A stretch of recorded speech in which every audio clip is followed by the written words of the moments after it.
Contraceptive methods rate பண்ணலாமா ma'am? அதுக்கு முன்னாடி ரேட்டிங் எனக்கு பிடிக்காது. இது என்னோட பர்சனல் ஒப்பீனியன். ஏன்னா ஒருத்தருக்கு ஒரு மாதிரி செட் ஆகும். So this is my personal opinion. Let's go. Oral contraceptive pills? Oral contraceptive pills is a good contraception. ஏன்னா அதில் 2 ஹார்மோன்ஸ் ஈஸ்ட்ரஜன் அண்ட் ப்ரொஜெஸ்ட்ரான் ரெண்டுமே இருக்கு. அண்ட் அது வெரி குட் கான்ட்ரசெப்டிவ். 99% வந்து பிரெக்னன்சி ப்ரிவென்ட் பண்ணும். ஸோ செட் ஆகிறவங்க தாராளமாக எடுத்துக்கலாம். காப்பர் டீ வந்து நான் ஹார்மோனல் டிவைஸ் அப்படின்னு சொல்றது பேர்லயே இருக்கு. அதுல காப்பர் இருக்கு. ஸோ காப்பர் வந்து ஜென்ரலா பிரெக்னன்சியை ப்ரிவென்ட் பண்ணும். ஸ்பெர்ம் ஓவம் சேராம அது வந்து அழிச்சிடும். ஸோ பிரெக்னன்சி நடக்கிறதுக்கு வாய்ப்பு ரொம்ப ரொம்ப கம்மி. மெரினா வந்து ஹார்மோனல் டிவைஸ். அதில் ஹார்மோன் இருக்குது, லிவோனார்கெஸ்ட்ரால் அப்படின்னு சொல்லிட்டு.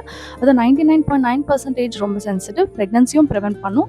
அண்ட் பீரியட் சம்மந்தப்பட்ட அதோட கண்டிஷன்ஸையும் அதை வந்து கியூர் பண்ணுறதுக்கு ஹையர் சான்சஸ் இருக்குது. காண்டம்ஸ் அகெயின் ஃபெயிலியர் ரேட் இருக்குது அதில். அண்ட் அதை யூஸ் பண்ணுறதை பொறுத்து. And it prevents sexually transmitted diseases. அந்த விஷயத்தில் அது வந்து ப்ரிவென்ட் பண்ணும். Contraceptive injection? Contraceptive injection is also one of the good method. யாருக்கு டேப்லெட்ஸ் எடுக்க முடியாது, இல்லை எனக்கு காப்பர் டீ வேண்டாம், அண்ட் எனக்கு காண்டம்ஸ் யூஸ் பண்ண இஷ்டம் இல்லை அப்படின்னு சொல்கிறவங்க வந்து இன்ஜெக்ஷன் எடுத்துக்கலாம். ஒன்ஸ் இன் 12 வீக்ஸ் எடுத்துக்கலாம்.